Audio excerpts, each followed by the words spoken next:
My name is Katherine Clark, and I am the owner of Brooklyn General Store.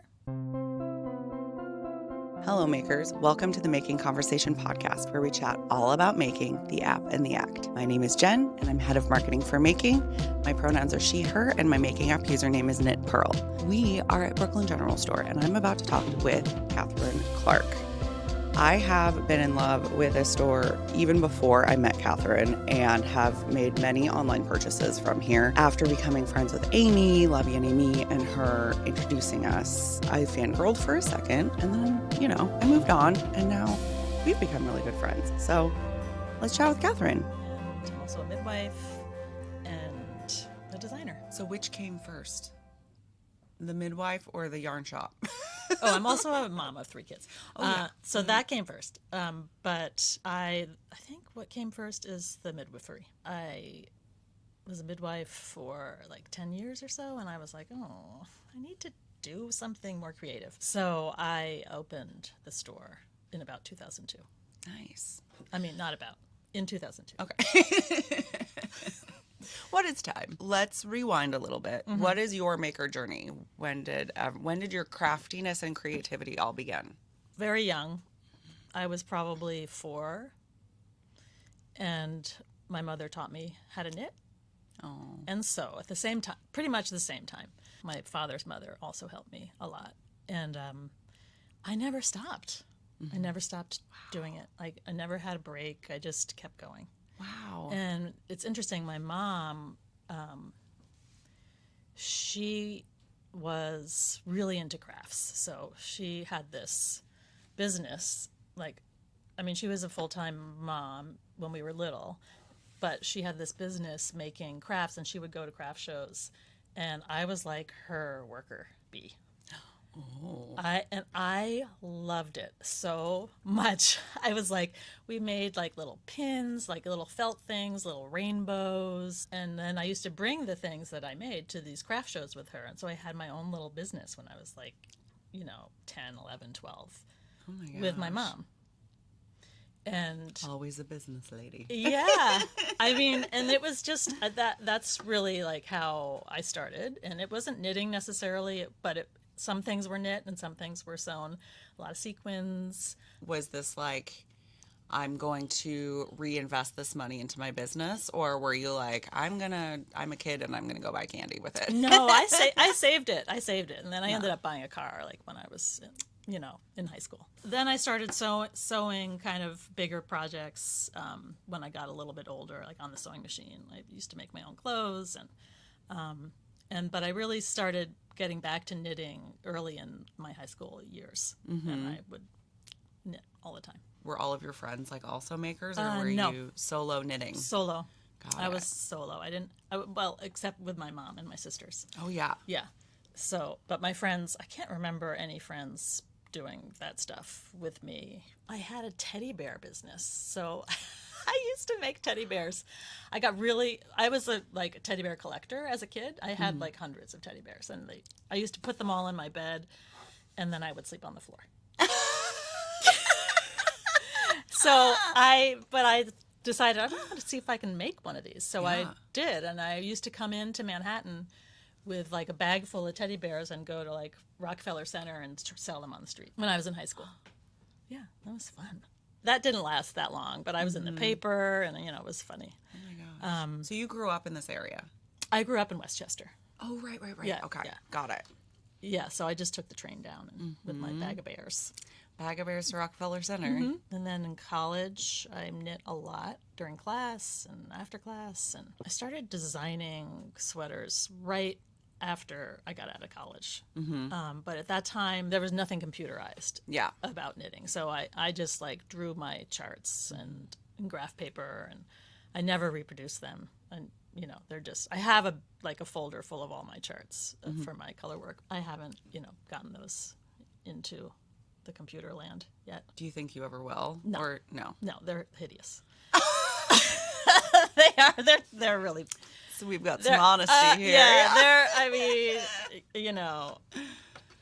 I have one that's like New Mexico, and there's like mountains, and I have one that's like a stained glass window, and one that's just like circles everywhere. They're not something that you could recreate. Challenge accepted. No.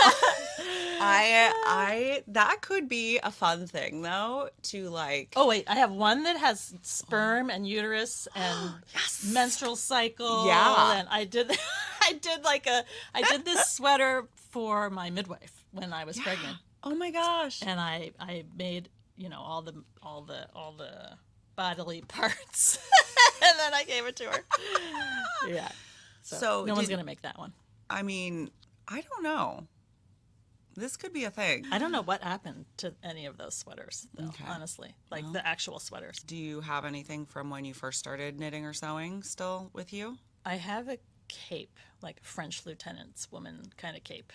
Nice. That I made in high school. And it was one of my first sewing projects. But knitting, no. No. Well, no, I don't think so. Okay. I still have my scarf thing. Your scarf thing? What's that? That's what I call it because, like, Scarfy? if somebody now it has a name. You know how, like, typically everybody's first project is a scarf, and it's never straight, so we call it a scarf thing. I think my first scarf thing was a little scarf for one of my bears. Oh my gosh, that's so in cute. the rainbow yarn, Yeah, the rainbow polyester yarn. I love it. So it's midwifery, correct? Midwifery. Okay. Very I good. needed to make sure that I was saying it right. Yeah. Was it your midwife that like inspired you to start, or were you already a midwife? I was already midwife. Okay. I was in midwifery school when I was pregnant with my first. I basically went to college, came to New York. I worked for 2 years at a birth center. I was looking through the Village Voice, finding jobs the way we used to do. Mm-hmm. And I found a job at a birth center, and I worked for a sculptor. Oh, wow. And sculpture was my thing in college. I was an art major, and sculpture was my concentration. Since I was at the birth center, I started to get into wanting to be a midwife then. Mm-hmm. So that was right after college. Mm-hmm. And I went back to school pretty quickly. And then I finished my midwifery in 1995. And you said that your office is across the street from here, is that correct? Yes. Yeah, and you still practice midwifery. Yes. Amazing. I don't deliver babies anymore. Got I it. stopped delivering babies about 2 years ago. Was it just too much with tired. the... Hello? Yeah. Because it could happen at any point. Yes. And I was a solo practitioner, so it was, I was on call 24/7 for a very long time. It was just a part of way of life for me. It was my daughter's birthday, her 16th birthday, I think, and I had somebody in labor. And she wasn't actually actively delivering, and the hospital is just a few blocks down the road, and I was like, I have to go make my daughter a cake. Yeah. I was like, I have to do it. I have to. So somebody covered me, and I ran home. I baked a cake. We ate the cake, sang happy birthday, and then I ran back to the hospital. Wow. Literally. And she delivered probably 15 minutes after I got back. I know. She'll never let me forget that. No, she's like, you probably left me. not. Yeah. No, I didn't. I came back. Goodness. Anyway, yeah, so it was a challenge. It sounds like a very beautiful job, but also a very stressful job. Yeah, it's all the things. Yeah, sad, it's joyous, it's important, it's empowering. It was an incredible career choice. Mm-hmm. Highly recommend it if you work with other people. Yeah, that can cover you. So you had your midwifery office space across the street, and then one day you looked across the street and the clouds opened up and the angels started singing and rays of sun came down upon this shop. That's what happened, right? No. So what happened? Absolutely. What happened? So I had my office, my little midwifery office, in the basement of my house, and it was easy to do it there because I had 3 young children, and so I could run downstairs and see a patient and like lock the door and then make sure, like listen, make sure nobody was like beating each other up. And then in the front, I had my shop, my yarn store. So when did you? So it was like the add waiting the yarn room store. was the yarn store. Oh, I like that. Yeah. Can you Just imagine tempt going people. to your Yeah. GYN and having a yarn store in front of it? Maybe I should bring that back. Yes, there you go. I had this very close friend, Katie, and she and our kids were all the same age, and we were, mom friends and park friends, and we were sort of obsessed with Little House on the Prairie, and our kids, we would make our kids watch it so we could watch it. And we loved the idea of the general store, the Olson's Mercantile. Yeah. Oh. And so we, that's how it started. Like plus we were big crafters. We always were doing homeschool days where we would just stay home with our kids and make things instead of sending them to school. Yeah. We used to get our supplies from the, what was it called? It was that catalog, Magic Cabin. Do you remember that? No. It was like a Waldorf-y kind of catalog. Okay. And then we were like, well, there's no place to get stuff like in person. You know, like the wool felt and all the things that you make with really good materials. So we were like, let's do it. So we opened a shop together initially in my basement with some fabric and some felt and some tools, and I think we had like a box of kid silkays and Rowan silk tweed, and like we started out with Rowan. There wasn't any indie dyers back then. I mean, it took me years to come over to the indie dyed side of things. I did not like it. I was like, ew. Okay, but now you have to explain why. I don't know. I just liked the purity of, kettle dyed, and I don't know. I don't know why. I just didn't. I thought it was new to me. I was like, these things can be scary sometimes. yeah, I was terrified.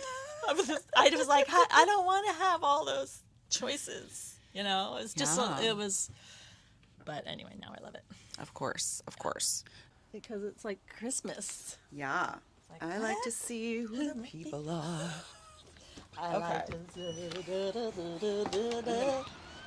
Do you want to do like a welcome? This is what the store looks like from the outside.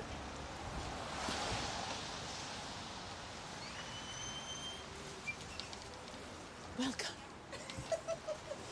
So Okay. Here we have our beautiful display of box deliveries. Gorge. This is our Shetland wall. It's all spindrift. Love it. It's my favorite. One of my favorites. Yeah. This is my oak lane Oh, design. yes. I will say, this was very popular at the booth. This is We my had many favorite people part of asking. this design. Look. Just squirrel.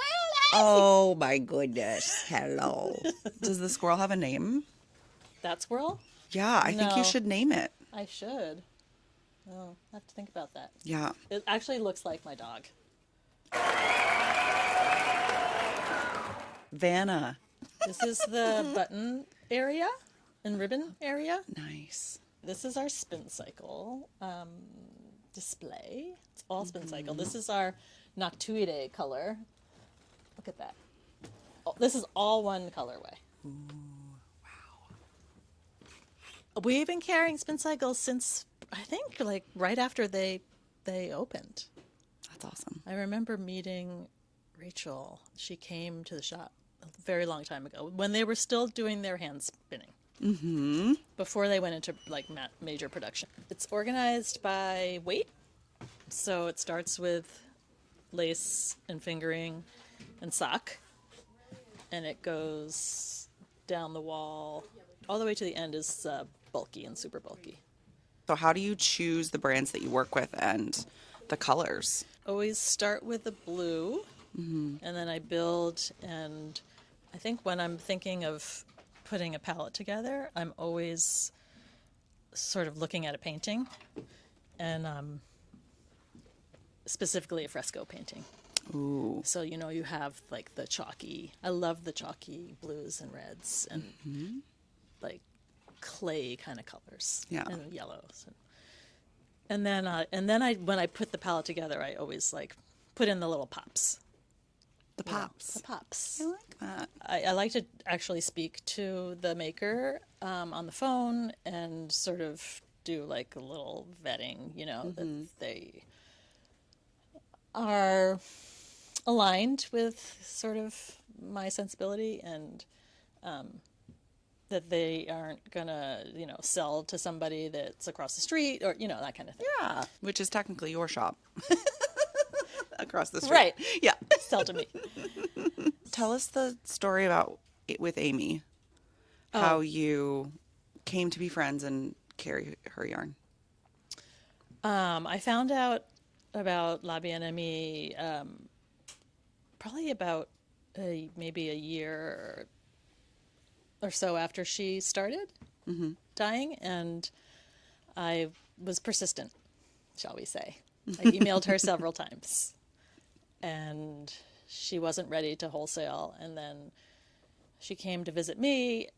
I didn't know she was coming, but she came into the shop, and I was here, luckily, and I saw her, and I think I may have hugged her.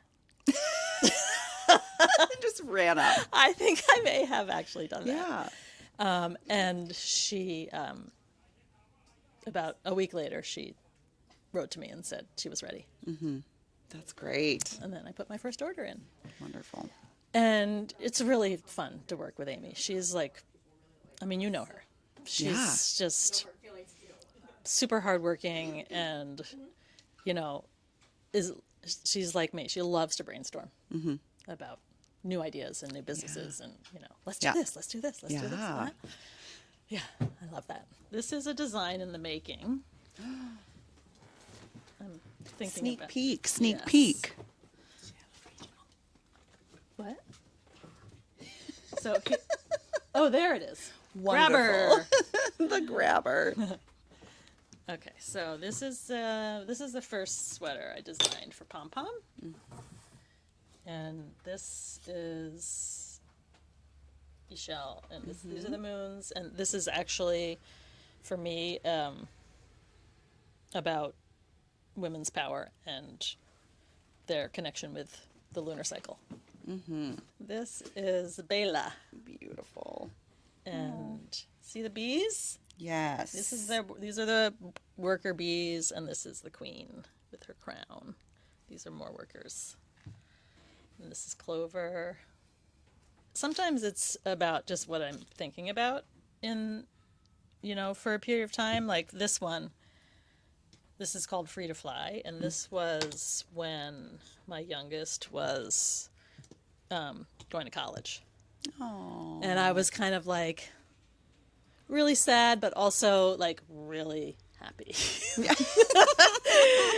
to be kind of freed from that responsibility. Yeah. Of course, you're never free from it. It was all a myth, and even though your kids go to college, you're still their mother. Also, when I'm designing something, I do like a deep dive on the subject matter. So, like, for example, for like the moths, the Noctuidae, I got books on moths. I looked at, I was like, what do they do? I learned all kinds of things about moths while I was knitting that sweater. And same with the bees. I've got a book on Tammy from Wing and a Pear sent me all her bee books, and so it's kind of like a little meditation on the subject matter that's the design. Love that.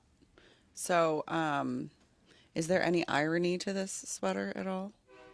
The fact that it's a knitted wool sweater with moths? Yes. Yeah. I do have a sense of humor too. Yeah. It's true.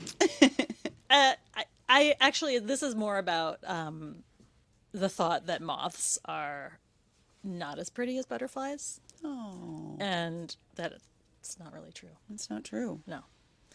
So it's about seeing beauty in things that are typically not seen as beautiful. Oh. This is my Cladonia. This was another sweater I did for Pom Pom. This is lichen. I liken it.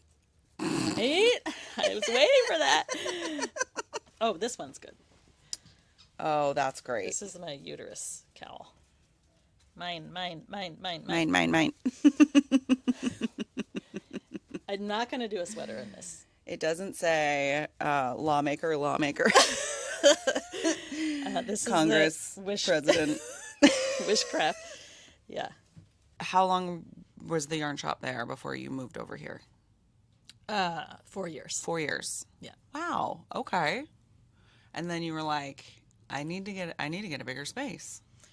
We need more room. But also this place came up for rent. Yeah. And I was like, it's perfect, and it's right nearby. And the move was hilarious. We just like threw everything in like contractor bags. Yeah. And all of my customers came and we did this like, we just trotted across the street with the garbage bags. That's so cute. I know, love it was that your really customers cute. came. Yeah, because it's just yarn and stuff, Yeah. And I think when we first moved in here, I think the yarn took up like just like the first 4 shelves. It was like I was like, oh, what am I gonna do now? Look at it. It's insane.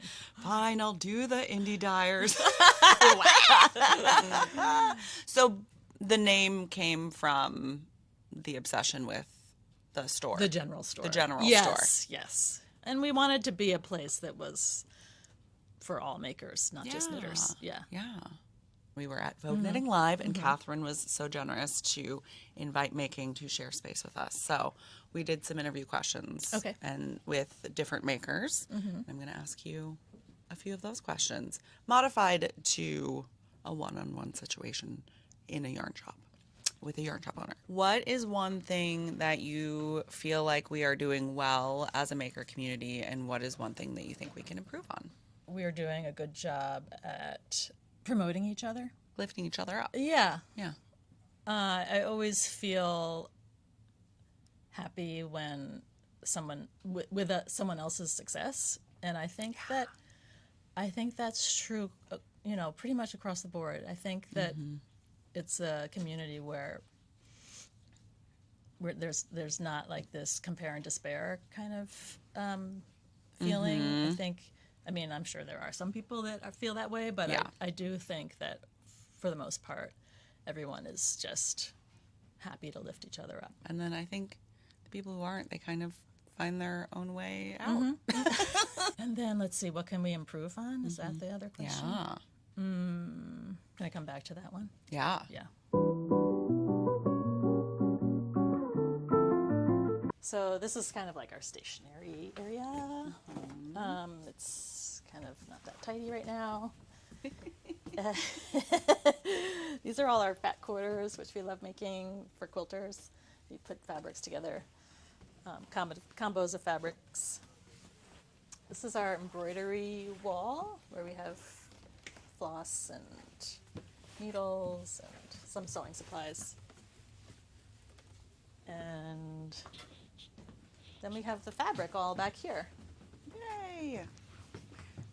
This wall makes me happy. Yeah. It's a nice one. We need more room for fabric. We need another shelf. Oh, yeah. Clearly. We just got this delivery. We're still not sure where to put it. But this is all our fabric, and it's got some Liberty of London up here. Oh, look. Oh, I wasn't speaking into the microphone.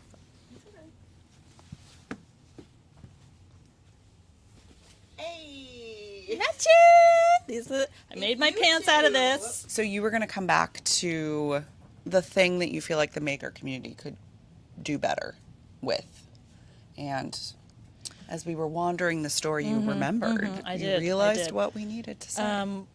I think that there is a little bit of a rift between the local wool, all wool, no superwash yarn maker, farm to needle kind of community. Yeah. And the indie dyers. And I wish that was not true. Yeah. I wish that people could realize that we need everybody. Yeah. And it's all about the knitters anyway. So if they want to knit with indie dyed yarn, it doesn't mean they're not going to knit with local wool. Yeah. Or 100% wool or woolly wools. You know, they would just want all of it. Community over competition. We just had a reel explode because Quaylen had talked about using acrylic yarn because Quaylen likes to do things that ensure accessibility for his audience. And there were a lot of people in the comments saying No likey. no likey. But like, just because, like, you don't have to use acrylic yarn. Right. But let's not shame people. Yeah. Because we want to be accessible. Right. We want to be welcoming. Right. And we want to show each other the same love that we put into like every stitch that we put, you know, into the sweater or the cowl or whatever we're making. I think it, you know, financially, I think maybe there's some feeling that one is pushing the other out of the market, but I don't think that's actually true. I don't. No. I think that knitters spend money on yarn, all kinds of yarn. Yes. And the more we can get along together and, you know, collaborate on things, and we can, you know, there's enough to go around. There's Yeah. enough yarn in all different types of yarns to go around for all different types of people who like different types of things to Yeah. knit. Right? Do you feel like that same divide is in any other of the like craft communities of like supply makers? Well, I do know there is some, I don't know, like, personally if that's true, but I think that there is also a similar situation with fabric.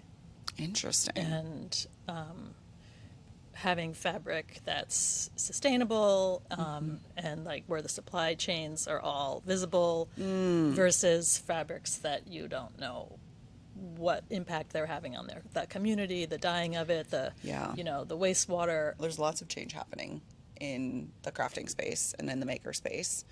And change, you know, some of it is sad, but some of the changes are like cool things happening and new things happening, and like it's good changes. So what are you really excited about that's been happening over the last few years?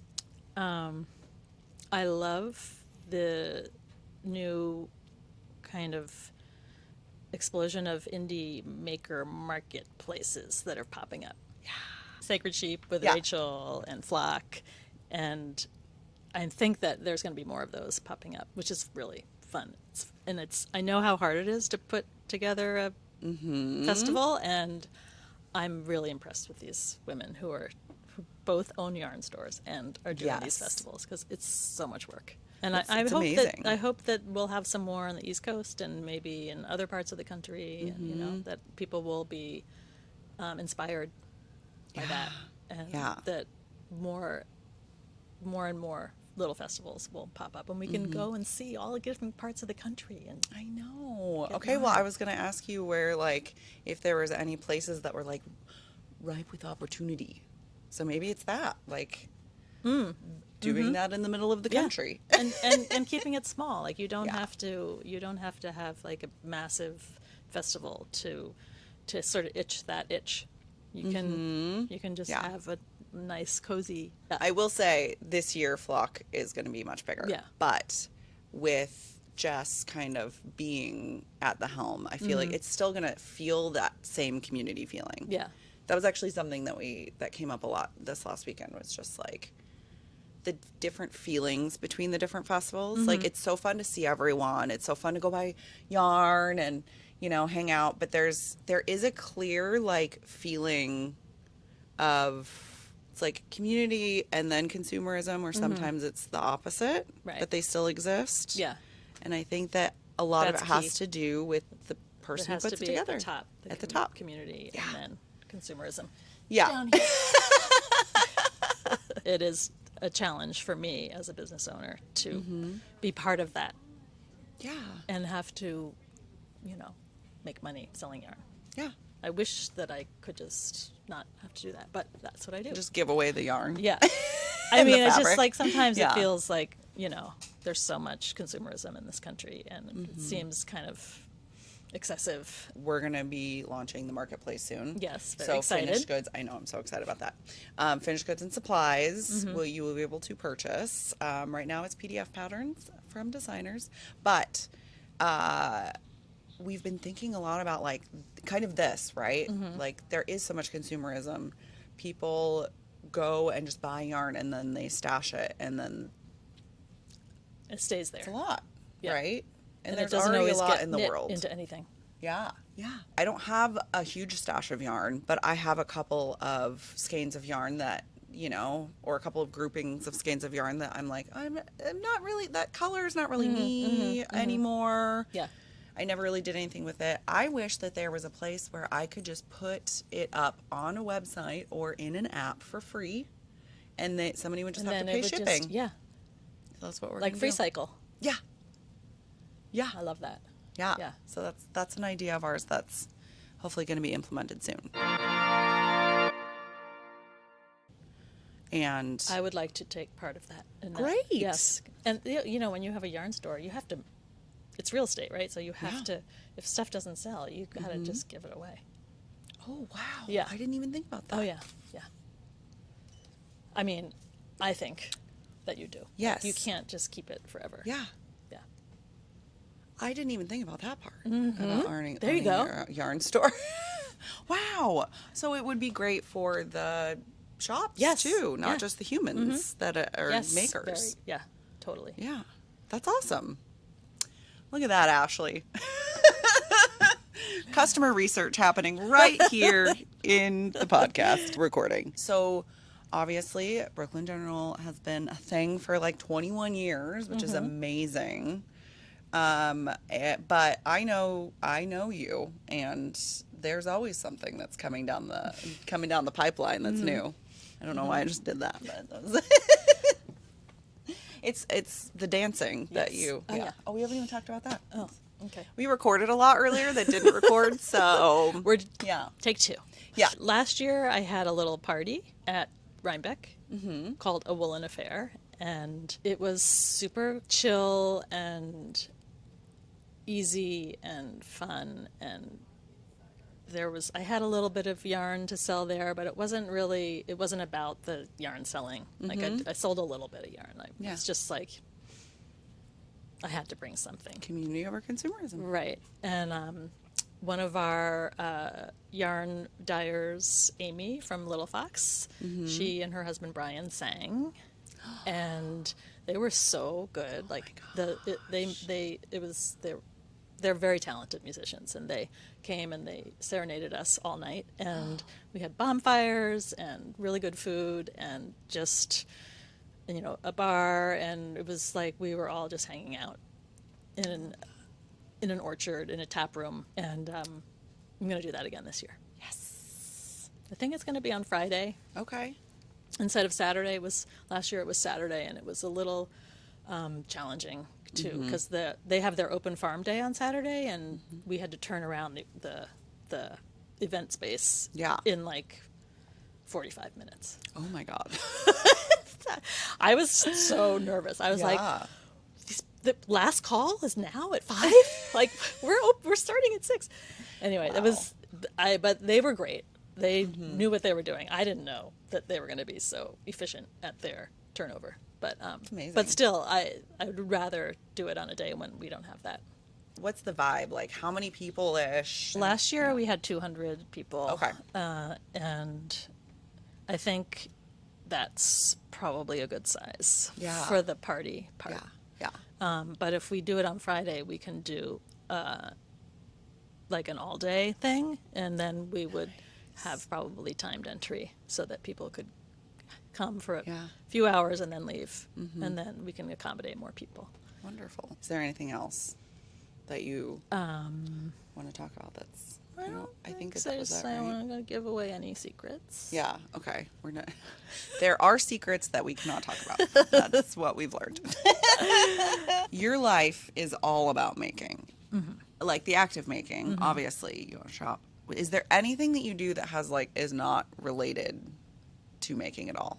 I do go out once a week with my girlfriends and dance. Like a Dance. maniac. Yeah. All right. I'm going to put some Sometimes- music on and you're. No, I'm no. just kidding. What kind of dancing? Just You regular. move, just move your body. Yeah. The Oh. band that I listen to is Western Swing. Oh, nice. Will you show us across the street? Yeah, yeah, sure. Okay, let's go do that. Okay. Adventure time. Okay. Hey, Sal. Where are we headed, Katherine? Bluebird Midwifery. Ooh. All right. I hear June. She's at school today. Oh my gosh, that's so funny. Oh, school's right there. I told you I don't leave my block. You don't. So this is my office. My little name there.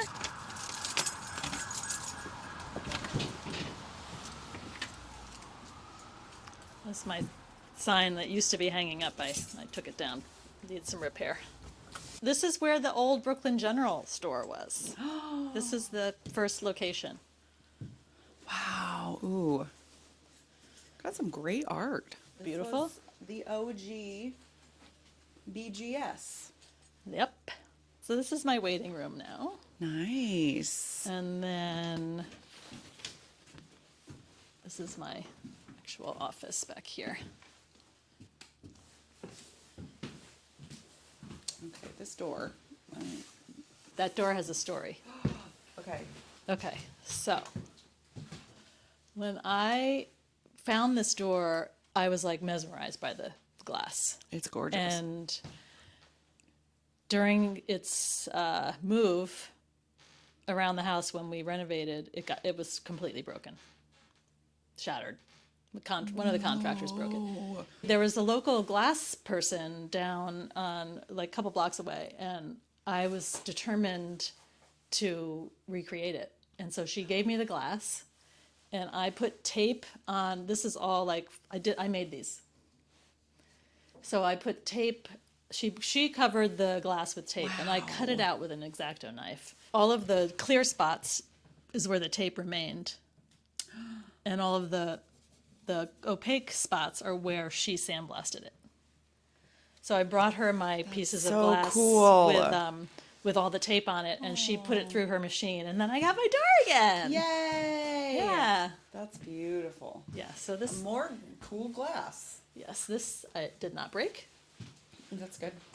Yeah. So yeah, this is my office. This is my exam room. Oh, we've got stirrups, folks. Yep. With pot holders. That's it. Cool.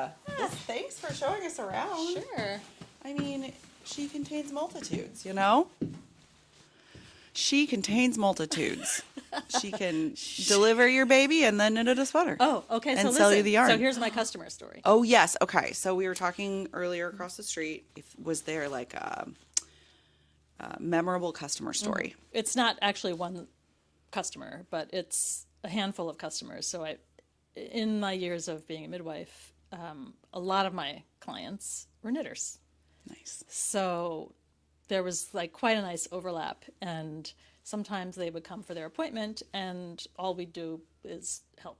Like it'd be like a knitting help session. Yeah. You're like, wait, I'm fine, but can I just show you my knitting? So that happened a lot, and then some of my customers would schedule their appointments so that we would end right before the store opened, and so then I would run across the street, open up the shop, and after I just saw their parts, they would come over, and I would say, "Hi, can I help you?" And they would come to the knitting store. Yeah, so I had several midwife customers that were also makers. That's great. Yeah, and that was really fun. Yeah, Putting the crossover. using my two hats Yes. in the same day with the same people. Cool. This is a little known fact, but my Bluebird logo came from a button card, the Bluebird Button Company. Here, I'll put them right here. Yeah. I'm obsessed with buttons. Well, that's why you have a little spot in your shop. I know. I mean, I'm really, I love vintage buttons and vintage button cards. I love the design of them.